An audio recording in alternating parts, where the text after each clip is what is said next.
The following entry has been catalogued under Vault Classification Number 13, Shelf Designation H9. The file was recovered during a transfer of condemned municipal archives from the Harrowick district. Among the ordinary records of zoning disputes, maintenance logs, and inspection reports, one folder was discovered sealed inside a rusted lockbox. The box showed no record of ever being logged, signed out, or returned. Its presence inside a government facility remains unexplained, especially given the compromised condition of the building where it was found. Inside the lockbox were several items that should not have survived the years of water damage and structural collapse that afflicted the site. These included a small digital audio recorder containing only partial files, the shattered remains of a body-mounted inspection camera, and a personal field journal that belonged to a municipal building inspector named Daniel Rourke.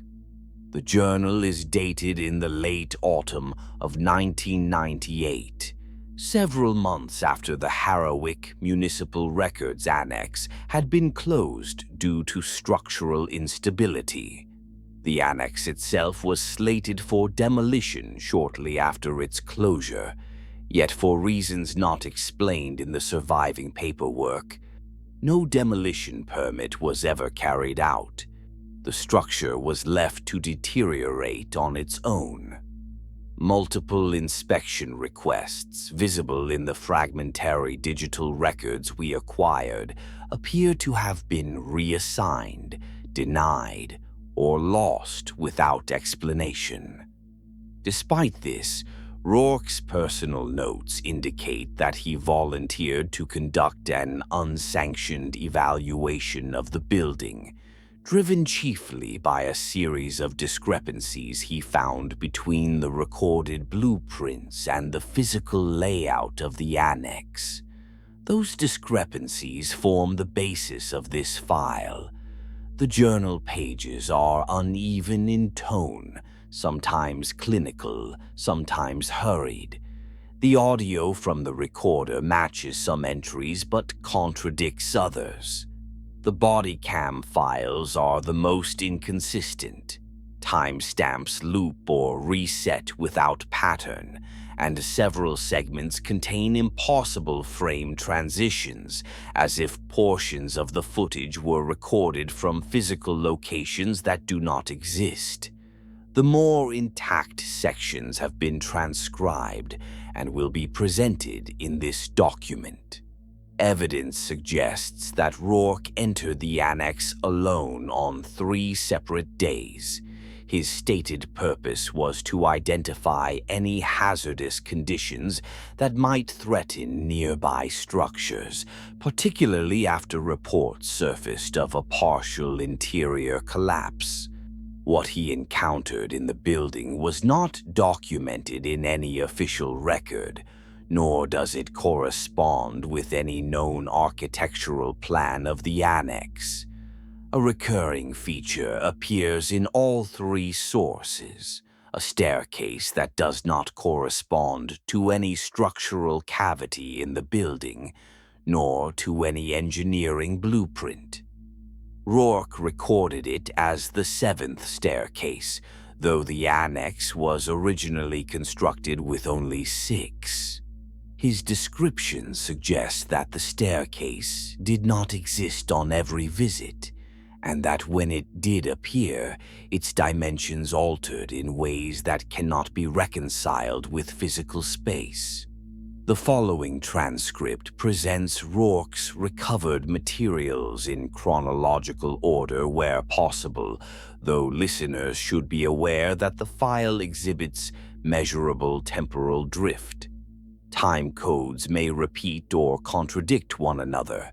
This is not an error in the archival process. The drift is consistent across all surviving devices. Proceed, then, with caution. The seventh staircase appears only where history has thinned and where a structure no longer remembers its own shape. The materials related to Daniel Rourke's first visit to the Harrowick Municipal Records Annex are the most intact of the entire archive. Though several audio seals are marred by static and environmental interference, the majority of his early inspection notes remain legible. His writing during this period is structured, professional, and demonstrably routine. It is the tone of a man who believed he was walking into nothing more than a decaying municipal facility.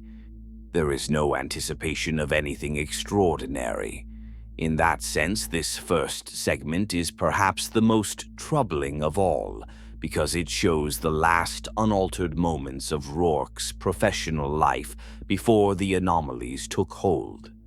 Rourke began his first entry with a short summary of why he had come to the annex in the first place.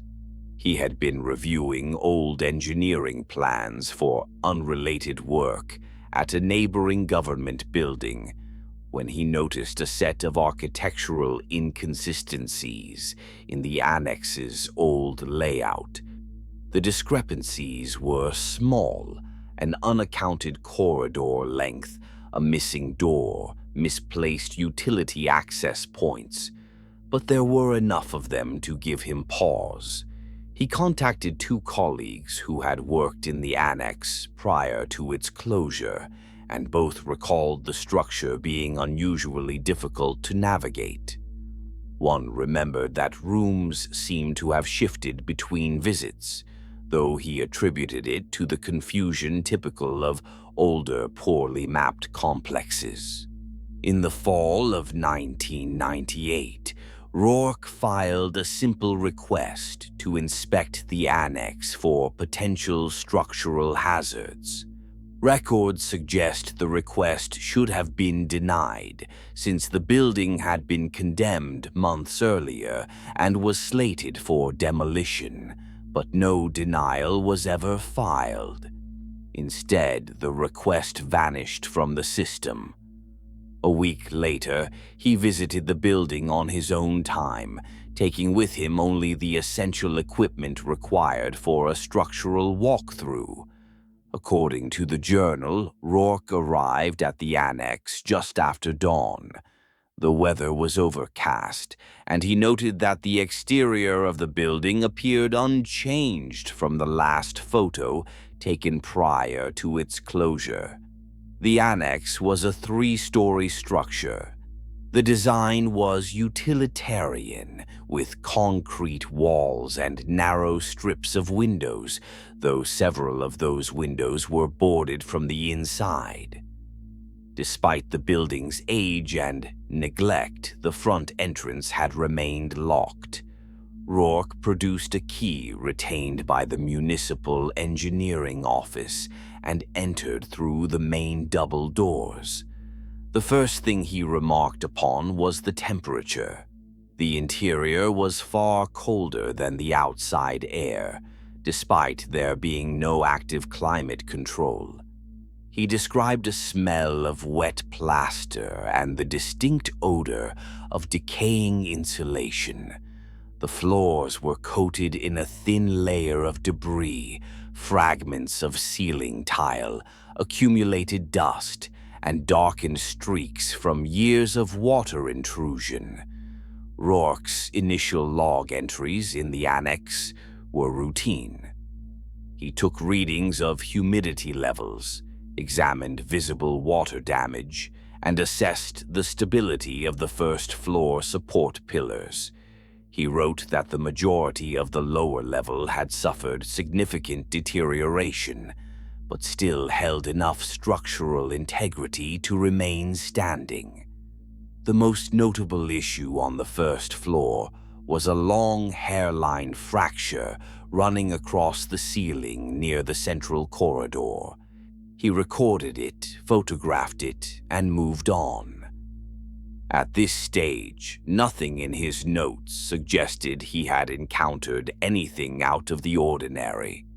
The earliest anomalies reveal themselves only when comparing his written descriptions of the building's layout against the original architectural blueprints. One of the first inconsistencies is subtle. In the blueprints, the main hallway on the first floor terminates at a three-way intersection. The left corridor leads to the archival storage area, while the right corridor leads to an administrative wing. But Rourke describes walking past that first intersection, continuing down a longer hallway that should not exist. He detailed the length of the hall precisely, even providing measurements, 22 meters before reaching the next branching corridor. This second intersection does not appear on any blueprint ever filed for the annex.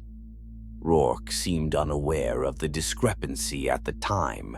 His writing indicates that he accepted the hallway as part of the building's design. He turned left and walked into a smaller room filled with discarded office equipment. There, he found a damaged electrical panel and made a note to recommend isolation of that wing. His description is direct and unemotional. He believed he was simply documenting a structural hazard. From this point onward, the inconsistencies become more noticeable. When Rourke mentions entering the stairwell to the second floor, he describes a single flight of stairs. The blueprints confirm this configuration, but when he reached the landing between the first and second floors, he found a narrow corridor leading to the right that is not present in any existing plan.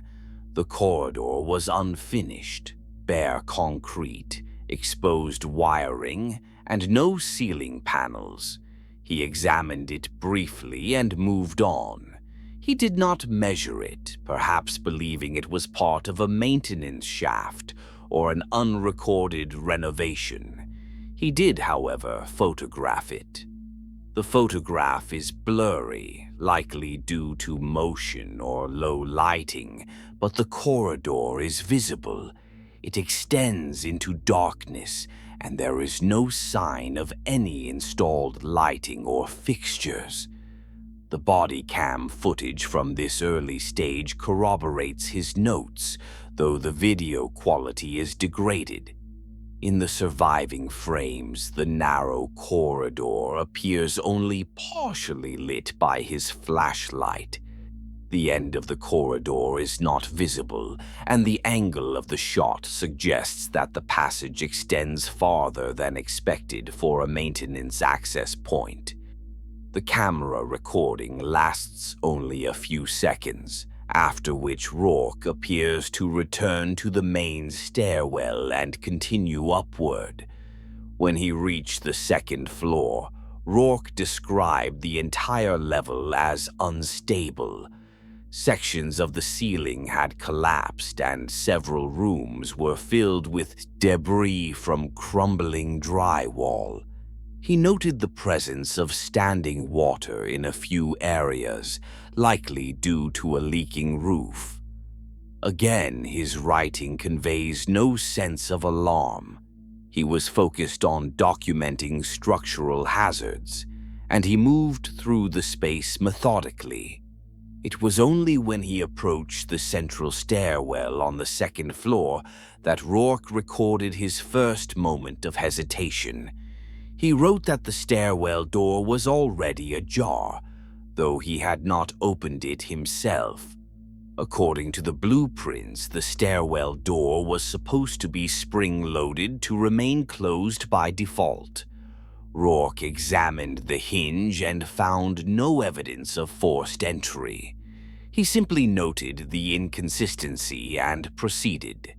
Inside the stairwell, he found what he believed to be the usual layout: 2 staircases, one leading down and one leading up. He measured both, and the dimensions matched the standard design found in the blueprints. But when he turned to leave the stairwell, he noticed a third opening that had not been there when he entered.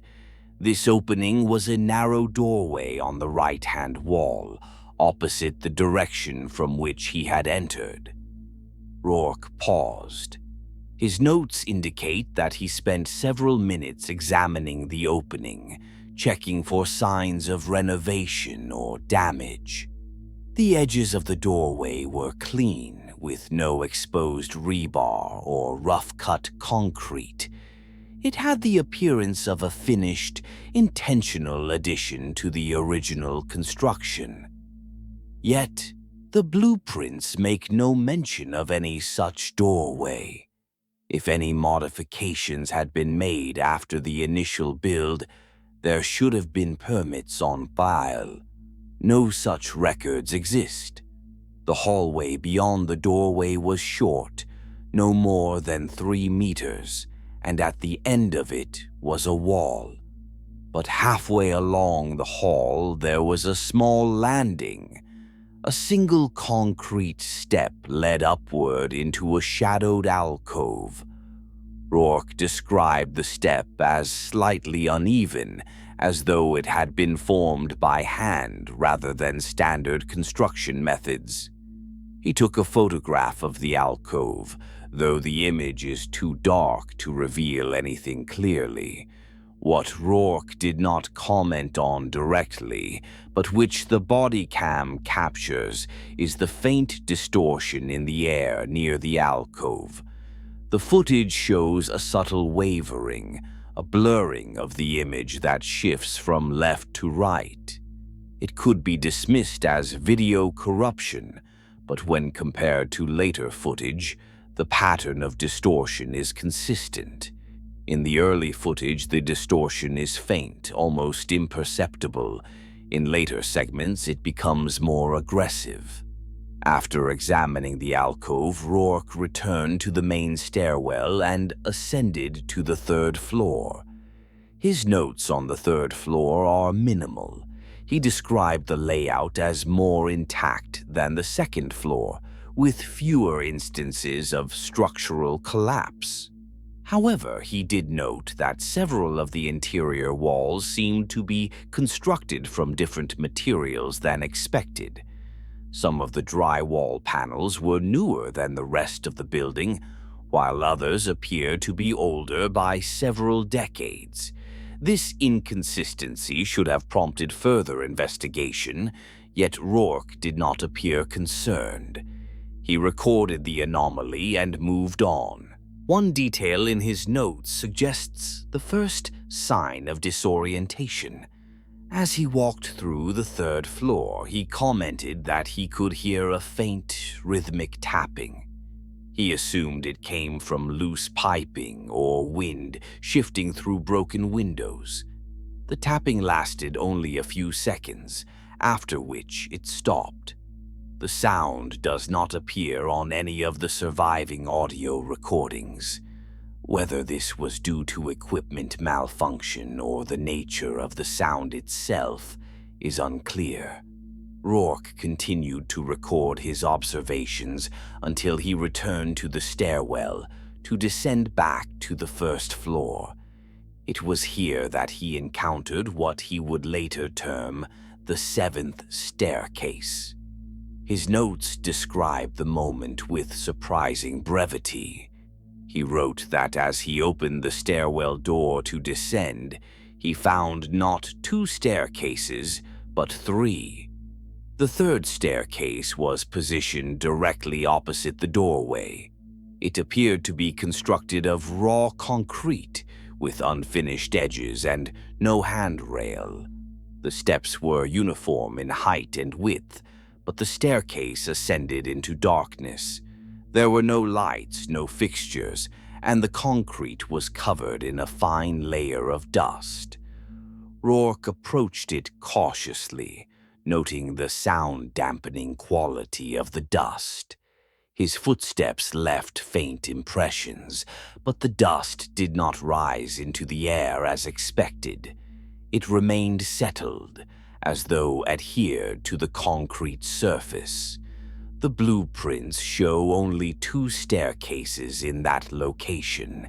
The annex was built with 6 total staircases, not 7. No variation of the plans ever included a vertical shaft in that position, yet the staircase in front of Rourke was unmistakably real. What is particularly striking about his notes is the calmness with which he describes this discovery. There is no disbelief, no remark of shock. He simply documents the presence of the staircase, measures the width of the steps, and attempts to determine its purpose. His journal indicates that he considered the possibility that the staircase had been added during a previous renovation, but none of the physical evidence supports this theory. The concrete was weathered, suggesting it had been part of the original construction. Yet, age indicators in the dust and concrete composition place its creation decades after the annex was built. He climbed only the first 5 steps during this initial visit. He did not ascend far enough to see where the staircase led. Instead, he noted an unusual acoustic absence. When he tapped the concrete wall next to the staircase with his flashlight, there was no echo. The sound did not resonate. It simply stopped, as though the concrete absorbed every vibration. The body cam footage from this moment is difficult to watch. The camera's lens appears to struggle with the low lighting, causing the image to pulse faintly. The staircase is visible only in the bottom half of the screen, with the upper portions fading into shadow. When Rourke shines his flashlight up the staircase, the beam seems to lose intensity. The light spreads, then weakens, then splits slightly at the edges, as though the air itself were interfering with the beam. After examining the staircase, Rourke descended the normal stairwell back to the first floor. His final notes before leaving the building mention that he felt slightly disoriented. He attributed it to the cold and the deteriorating conditions of the annex. When he exited the building, he checked his watch and noted the time. It read 6 minutes ahead of the time on his vehicle's dashboard. Rourke believed he had forgotten to reset his watch after daylight savings. However, later entries indicate that this discrepancy was the first measurable sign of temporal drift. The first visit concludes with a short audio recording captured outside the annex. The file is nearly intact, and Rourke's voice is steady. He summarizes his findings, focusing on structural concerns and recommending further inspection. There is no mention of the 7th staircase. His decision not to report this anomaly formally suggests that he had not yet understood its significance. Or perhaps he believed it could be explained by an oversight in the blueprints. The archivist must note, however, that the 7th staircase is absent from all earlier inspections, prior architectural reviews, and the original construction plans. Its sudden appearance on Rourke's first day inside the annex is not an architectural variation. It is something else entirely. Rourke returned to the annex the following day, still driven by professional curiosity. He believed he would find a logical explanation for the anomalies. Instead, his second visit would reveal inconsistencies that defy any rational interpretation of the building's structure. Rourke's second visit to the Harrowick Municipal Records Annex took place the day after his initial walkthrough. Compared to the first set of materials, the second-day records are somewhat more fragmented. Several of the audio files contain intermittent gaps, and 2 entire segments of the body cam footage are missing. Yet, despite these missing pieces, the surviving logs provide a surprisingly detailed reconstruction of his movements during this visit. They also mark the point at which the building's behavior begins to diverge sharply from any logical architectural structure. Rourke's journal entry for the morning of the second visit reveals no hesitation or concern about what he had discovered the previous day. If anything, he appeared more focused, as though the anomalies had sharpened his professional curiosity. He noted that he had reviewed the annex blueprints again the night before. Upon closer scrutiny, he noticed several inconsistencies he had overlooked previously, particularly in the stairwell configurations. The original design called for 6 total staircases, yet the blueprint revision from 1994 appeared to suggest only 5. The revision was unsigned and did not match any renovation records. Rourke was unsure whether the inconsistency was simply a clerical error or evidence of unrecorded alterations.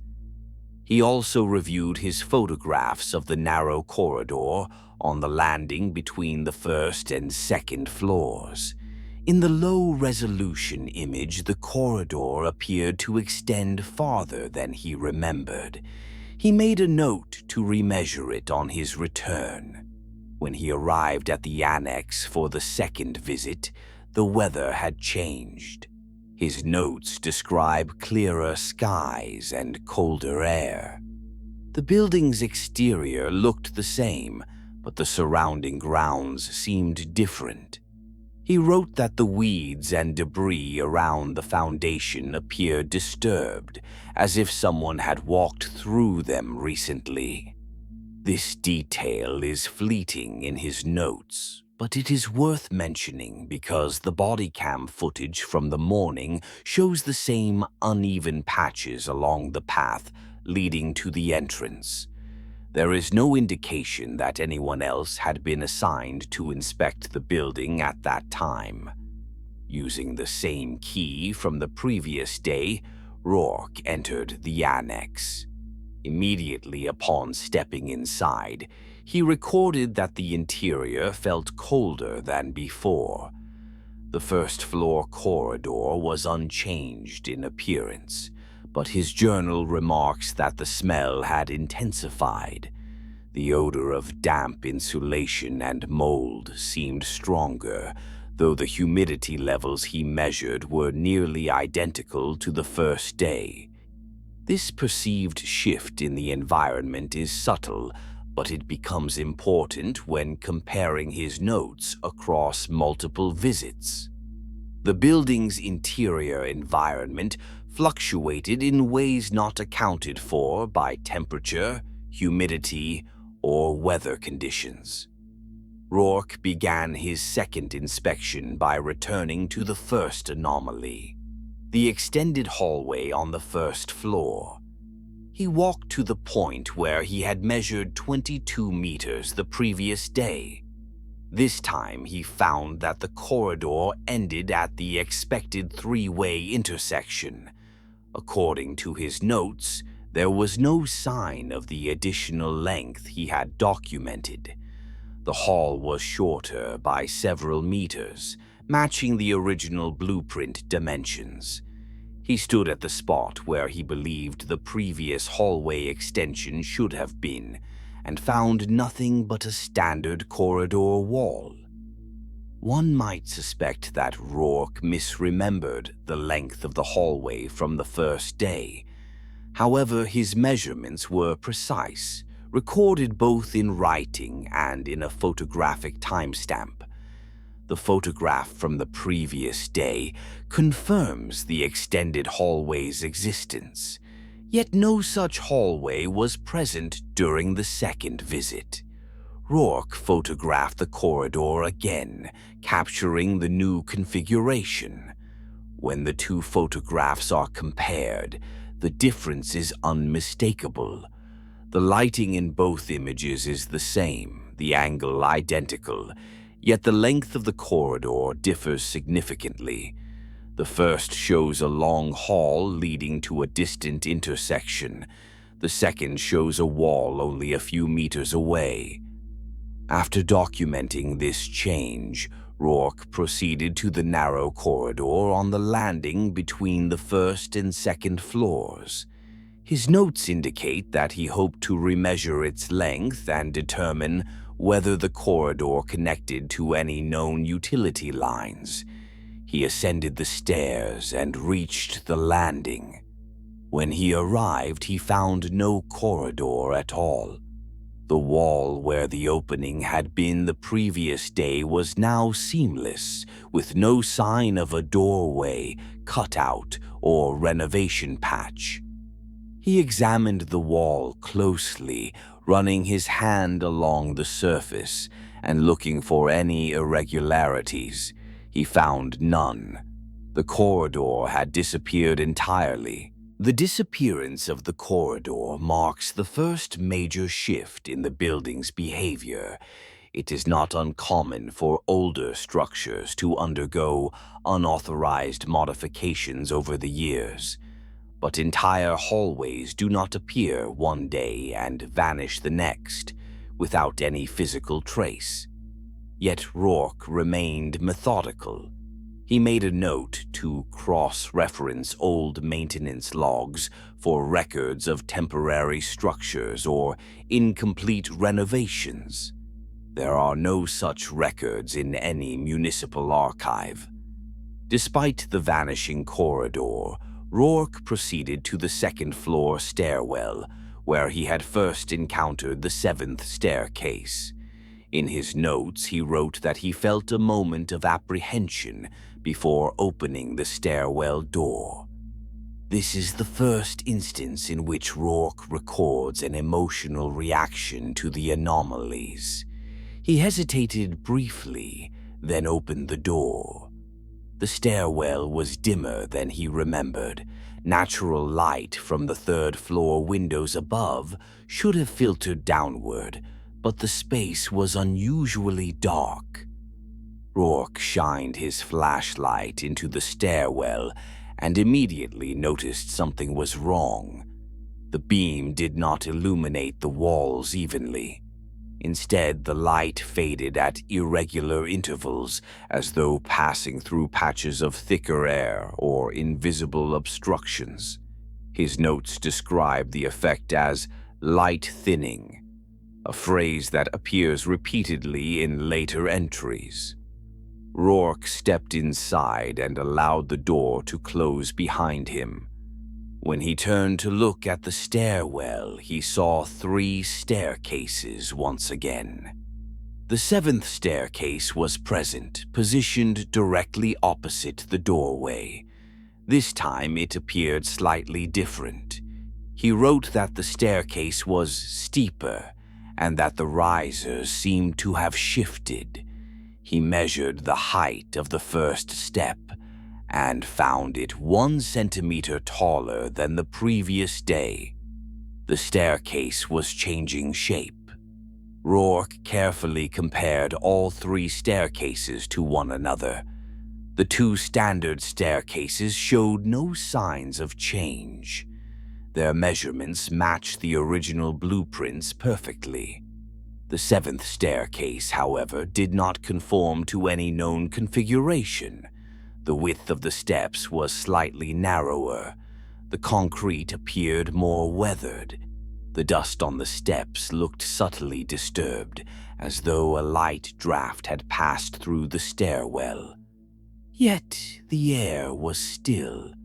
The body cam footage during this period shows Rourke examining the staircase carefully. This segment is one of the more intact pieces of footage. The camera captures him measuring the step height and width, taking photographs and shining his flashlight up the staircase. As in the first day, the beam weakens as it ascends. The dust on the steps is visible, but it does not react to his movements. When he brushes his hand across one of the steps, the dust smears slightly but does not scatter. It behaves more like a thin coating of powder than normal dust. After documenting the dimensions of the staircase, Rourke decided to climb it. His notes record each step count. The first day he had climbed only 5 steps. On the second day he ascended 19 steps before turning back. He counted each one aloud. The audio recording captures the count clearly, though the final numbers trail off as the recording becomes distorted. Rourke's notes describe the climb in detail. He wrote that the air grew noticeably colder with each step. By the 10th step, he could feel the chill through his gloves. The walls on either side of the staircase appeared to converge slightly, though his measurements remained consistent. He noted that the shadows on the staircase did not match his flashlight's angle.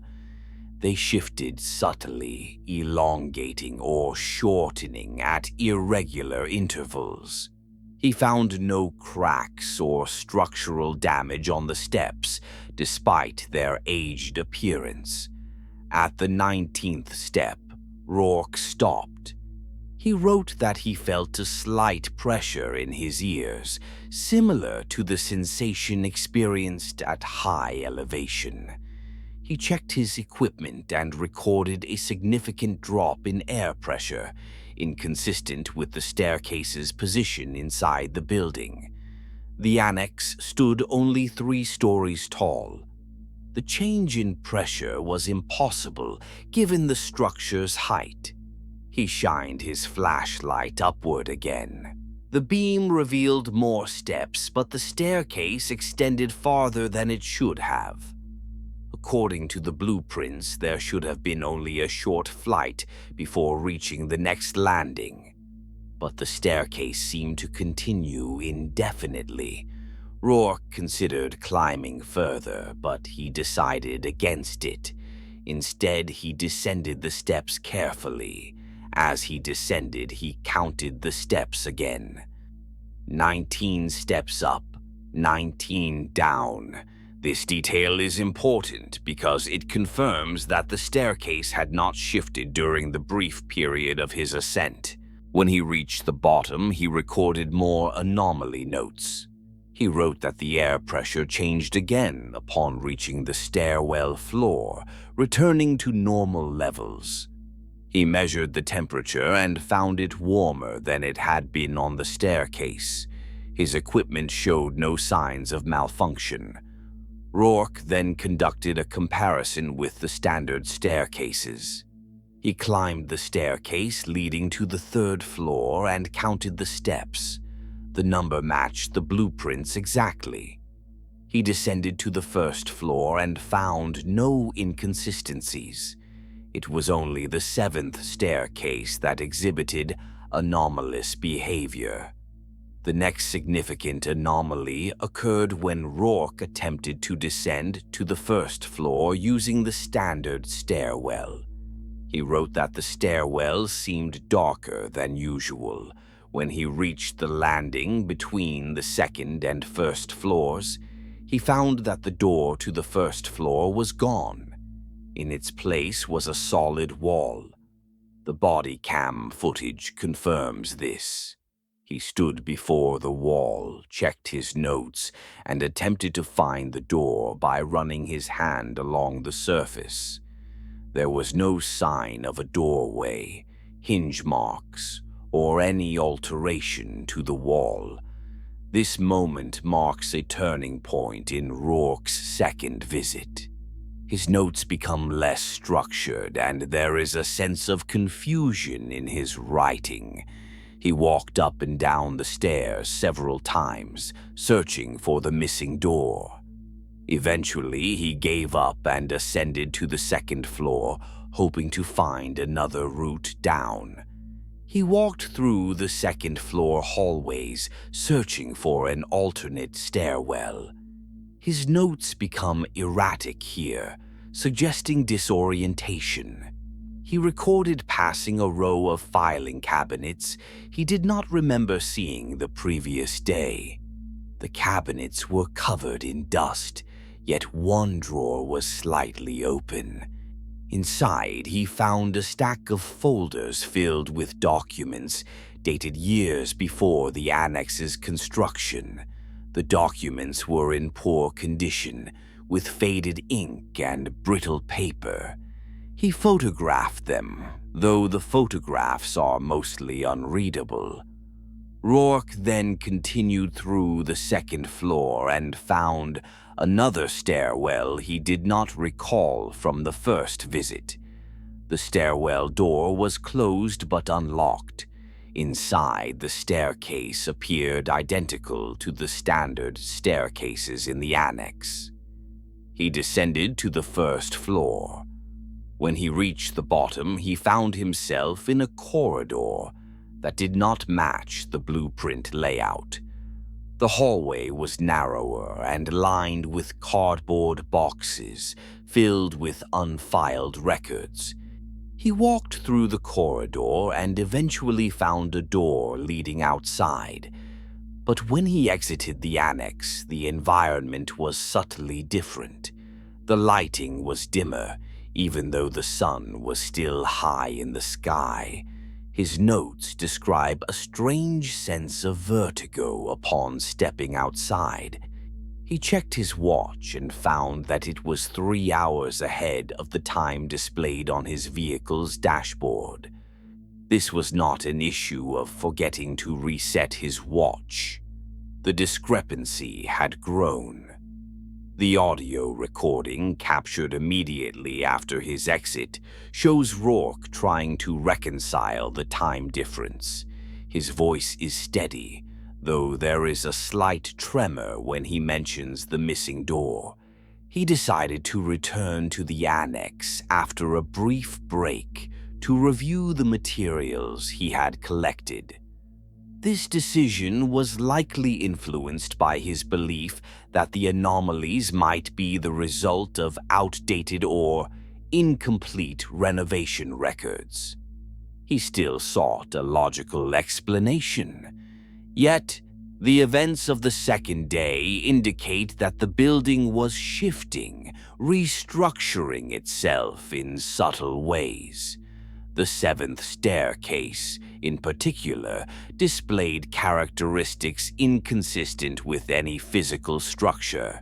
The change in ambient pressure along the steps, the shifting shadows, and the variable dimensions suggest a phenomenon not confined to the usual limitations of architectural design. Part 2 concludes with Rourke leaving the site, unaware that his attempt to understand the structure was drawing him further into its influence. He believed he could still control the investigation. He believed the anomalies were manageable, explainable, perhaps even resolvable. He was wrong. The third visit would make clear that he was documenting not a failing building, but a space that had begun reorganizing itself around him. The materials from Rourke's third and final visit to the Harrowick Municipal Records Annex are the least complete and the most disturbing. They consist primarily of partial audio fragments, several corrupted time-stamped images, and journal entries that become increasingly illegible as they progress. The deterioration of the materials is not entirely due to physical damage. Several files show signs of digital corruption, inconsistent with environmental exposure. Metadata loops or repeats, and certain timestamps resolved to dates decades before or after the visit occurred. The archivist of Vault 13 has encountered similar patterns in other anomalous files, but seldom with such density.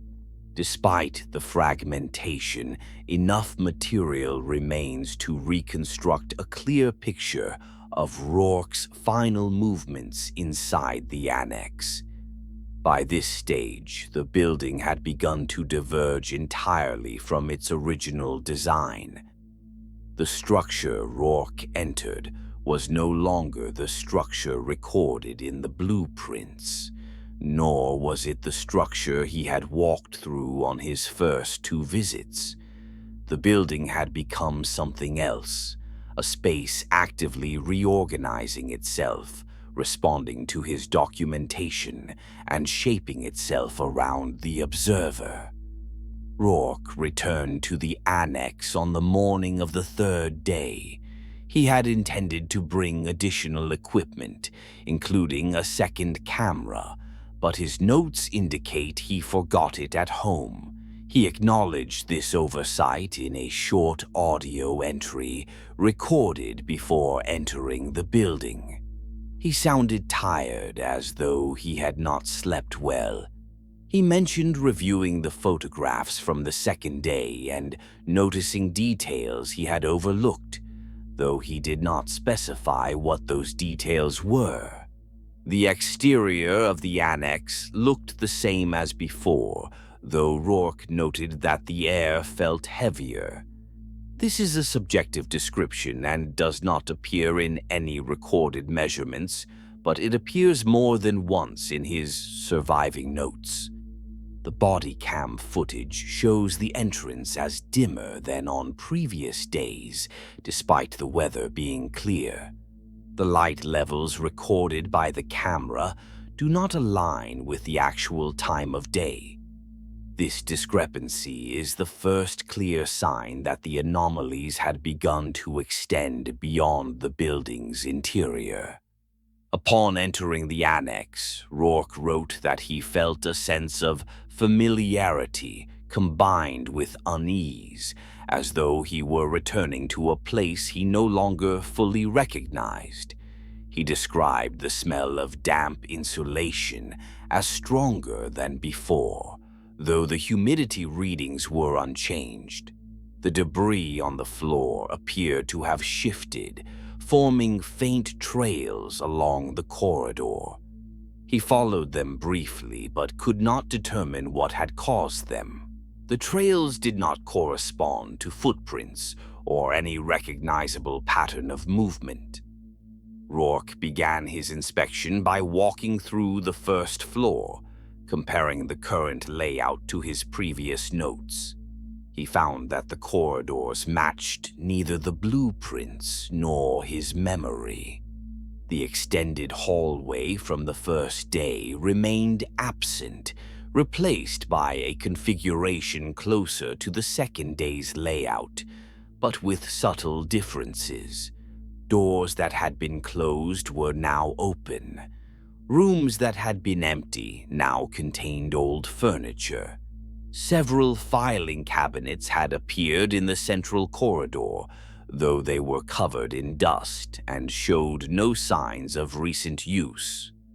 One detail worth noting is a short passage in Rourke's journal describing a sense of spatial drift. He wrote that the rooms felt farther apart than before, even though the physical measurements did not change. This subjective distortion of space appears again in later entries.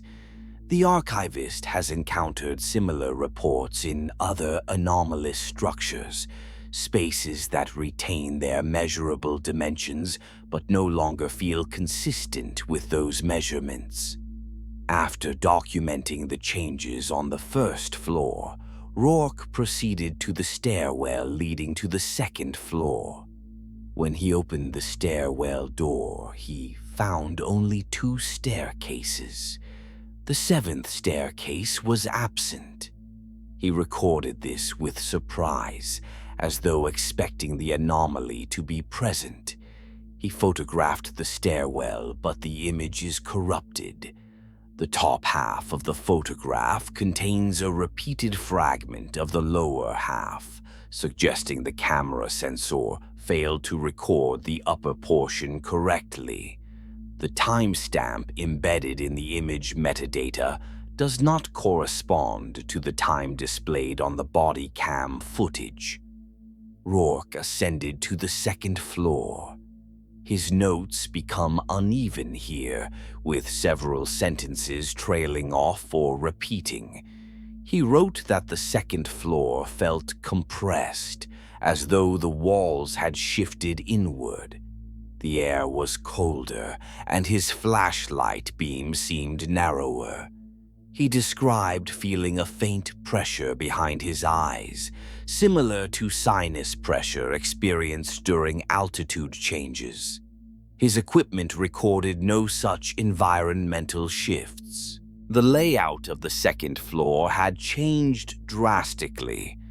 The long corridor he had walked through on the second day was now shorter, with several new alcoves branching off from it.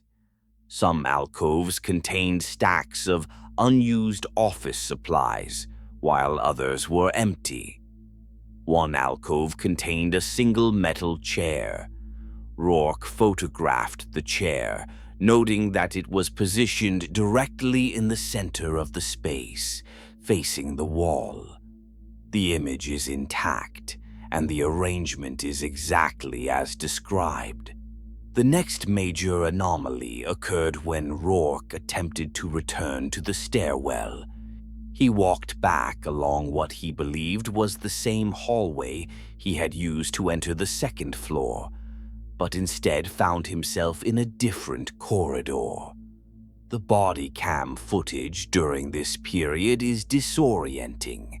The camera's orientation shifts subtly, and several frames appear to be duplicates, though they are not exact. The effect is similar to watching footage recorded at inconsistent frame rates. Rourke's notes indicate growing confusion. He wrote that the corridor appeared to fold back on itself, though this is not physically possible. He walked the corridor twice, each time ending up at a different intersection. His writing becomes increasingly fragmented. He mentioned hearing faint movement, though he could not locate the source. The audio recording from this period contains a low, rhythmic interference, but no discernible external sounds. Eventually, Rourke found a stairwell. It was not the same stairwell he had used earlier. The door was slightly ajar, and when he entered, he found himself facing the seventh staircase once again. This time, the staircase appeared more finished, with smoother edges and more defined steps. The dust on the steps was thinner, and the beam of his flashlight illuminated farther up the staircase than before. Rourke spent several minutes examining the staircase. He wrote that the step height was now uniform, though slightly taller than standard construction guidelines. He recorded the dimensions and found that the step height and depth differed from his previous measurements. This suggests that the staircase had altered its configuration again. The body cam footage shows Rourke standing at the base of the staircase for a full minute, as if contemplating whether to climb it. When he finally ascended, he counted each step aloud. The audio is partially intact. He reached the 23rd step before the recording becomes heavily distorted. The video file skips several frames, then resumes with Rourke standing on a landing.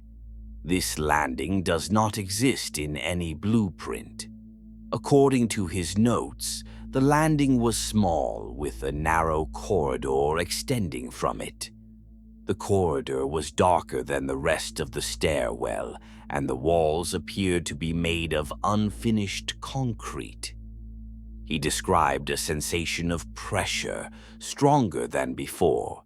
He wrote that the air felt thin, and that his breathing became slightly more difficult. He walked a few steps down the corridor. His notes become fragmented with several words repeated. He wrote that the corridor did not lead anywhere, though he continued forward. The body cam footage shows the corridor extending into darkness. At one point, the camera captures a blurred shape at the far end of the corridor. The image is unclear and cannot be reliably interpreted. It may be a wall, a shift in lighting, or an anomaly in the footage, but the shape appears to move slightly between frames. Rourke did not acknowledge the shape in his notes. Instead, he wrote that he felt seen, though he did not specify what caused the sensation. His breathing became more rapid according to the audio recording.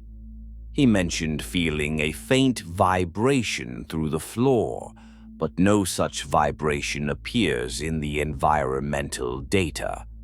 When he turned back to return to the staircase, he found that the landing had changed. The seventh staircase was still present, but the walls around it were different. They appeared older, with cracks forming along the edges. The lighting was dimmer, and the air was colder. He descended the staircase carefully. As he counted the steps, he noted that the number of steps downward did not match the number upward. This is the first instance in which the staircase's vertical dimension shifted during a single traversal. Upon returning to the second floor, Rourke found that the layout had changed again. The corridor he entered was unfamiliar. His notes record a growing sense of urgency. He wrote that he needed to find an exit quickly, though he was unsure of the direction. The body cam footage shows him moving through a series of corridors, each one different from the last. Doors appeared and disappeared between cuts in the footage. Some rooms contained old furniture. Others were completely empty. In one room, he found a row of filing cabinets, identical to the ones he had seen on the second day, but arranged differently. His disorientation increased. He wrote that he could feel the building breathing, though this is likely a metaphorical description. He noted that the walls seemed to pulse slightly, though this does not appear on the footage. His journal entry ends abruptly after this sentence. The final surviving audio recording captures Rourke attempting to reach the first floor. He spoke softly, as if trying not to disturb something. He mentioned reaching a stairwell and descending. The audio becomes distorted shortly after this, and a long segment is missing. When the recording resumes, Rourke's voice sounds distant, as though the microphone were farther from his mouth. He described seeing a door ahead of him, lit by natural light. He walked toward it. His breathing intensified. He reached for the door handle. The recording ends in static. Rourke's body was never recovered. The annex was demolished several weeks later. During the demolition, several of the structural sensors recorded unusual readings. One sensor detected vertical displacement inconsistent with the building's actual height. Another recorded a momentary drop in air pressure within the central stairwell. These anomalies were dismissed as equipment malfunction. The seventh staircase was never officially documented by any other inspector.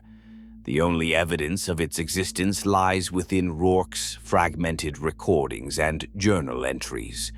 The building no longer stands, but the anomalies persist in the recovered materials, echoing through the corrupted files like remnants of a space that did not entirely collapse with the structure itself. The folder containing Rourke's materials was recovered several years after the building's demolition, sealed inside a lockbox that should not have survived the collapse. The box itself shows no signs of crushing or impact trauma. Its metal frame is unbent, its locking mechanism functional. There is no indication of how it became lodged within a section of foundation debris that, by all accounts, should have pulverized it. Yet, the contents were intact, as though protected by some variable in the environment that the demolition equipment did not touch. Following Rourke's disappearance, the Harrowick Municipal Records Annex left little physical trace of the anomalies he witnessed. The official demolition logs describe the structure as unstable but unremarkable. The work crew reported no unusual resistance while clearing interior walls or stairwells. None of the workers mentioned discovering unaccounted spaces or additional stair structures. They removed everything down to the foundation. Yet, several of the demolition sensors recorded inconsistencies. One instrument, calibrated to measure structural tension during wall removal, registered a spike in vertical displacement within the central stairwell area, an upward shift as though part of the building had briefly extended above its original height. This reading lasted less than 1 second and was dismissed as a calibration fault. Another sensor recorded a slight drop in air pressure during the removal of the second-floor landing. The pressure returned to baseline moments later. These readings mirror the anomalies Rourke documented. The equipment captured what the demolition crew could not perceive: the lingering presence of a structure that no longer conformed to the boundaries of physical space. The readings were archived, ignored, and eventually transferred to municipal storage, where they remained until their incorporation into the vault system. The seventh staircase appears throughout the collected materials with a consistency that defies its unstable nature. It emerges when the building grows quiet, when the hallways no longer match their recorded dimensions, when the interior begins to reorganize itself in response to observation. If Rourke had never measured the anomalous spaces, it is possible the staircase would never have become accessible. Several files in Vault 13 suggest that certain structures respond to attention, revealing or concealing their configurations depending on the observer. In this case, the staircase seemed to unfold only once Rourke began mapping the inconsistencies. His measurements did not correct the structure, they deepened its divergence. There is no record of any other inspector encountering the seventh staircase, though it is unclear whether this is due to its absence or their inability to perceive it. Older inspection logs from the early years of the annex contain vague references to impossible angles and discontinuous corridors, but none of these accounts mention staircases. It is unlikely that the anomaly was dormant. More likely, it required a particular type of scrutiny to become fully visible. This aligns with other files within Vault 13's collection. Structures exhibiting variable geometry often respond to observers who attempt to clarify their design. The act of measurement itself seems to activate the divergence. In some cases, the space becomes more defined, as though settling into a shape tailored to the observer. In others, the structure grows more unstable, generating additional rooms, corridors, or stairways that exceed the physical volume of the building. The Harrowick Annex appears to fall into the latter category. Rourke's disappearance must be understood in the context of this pattern. His third visit shows the building reorganizing with increasing speed. Hallways shortened or lengthened between traversals. Stairwells multiplied. Doors vanished. Rooms appeared containing objects from entirely different decades. The seventh staircase became more complete, more polished, its edges cleaner and its geometry more precise. This progression matches the behavior of a structure, forming a new internal logic, one not anchored to its original design. The landing Rourke described on the third day does not exist physically within the dimensions of the annex. Yet, his measurements and body cam footage indicate that he reached a height beyond what the exterior walls could support. The pressure fluctuations recorded in his notes, along with the collapse of timestamps in his recordings, are consistent with environments where spatial and temporal boundaries have begun to diffuse. There is no evidence that Rourke survived his final ascent. No trace of him was found during demolition, not even the remains of the equipment he carried. Officially, he is listed as missing, presumed dead due to structural instability. Unofficially, the materials transferred to Vault 13 suggest an alternate explanation. Structures caught in states of spatial divergence can absorb matter into newly formed volumes. If the seventh staircase extended beyond the physical limits of the building, its terminus may not have been accessible to the demolition crew or to any conventional means of search. Within Vault 13, the seventh staircase is not an isolated phenomenon. Other files contain references to similar architectural anomalies. In one case, a basement stairwell extended downward for more than twice the height of the above-ground structure. In another, a fire escape shifted locations between days, appearing on different sides of the building. These files share common characteristics: incomplete blueprints, unexplained renovations, and occupants reporting sensations of displacement or temporal drift. The Harrowick Annex is now an empty lot. Grass has grown over the foundation remnants, and no new structures have been built on the site. Yet the demolition did not resolve the anomalies captured in Rourke's recordings. They persist in the corrupted metadata, in the flickering frames of the body cam footage, and in the numerical sequences scattered throughout his notes. These remnants suggest that the building's internal logic may not have collapsed entirely with the physical structure. Something of it remains, suspended between the fragments. Researchers assigned to similar cases are advised to avoid extensive measurement of anomalous structures. Documentation appears to hasten divergence. Observers should maintain a consistent route, avoid revisiting stairwells more than necessary, and refrain from counting steps.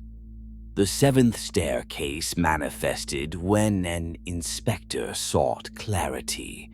It grew more defined as he attempted to map its boundaries, and when he climbed it with too much intent, it provided him with an exit that no longer returned to the world he knew. The file will remain sealed in Vault 13's restricted collection. Its relevance to other cases is ongoing. Its implications for the stability of recorded architectural memory remain unresolved. This concludes the recovered file. May future listeners take caution in its implications.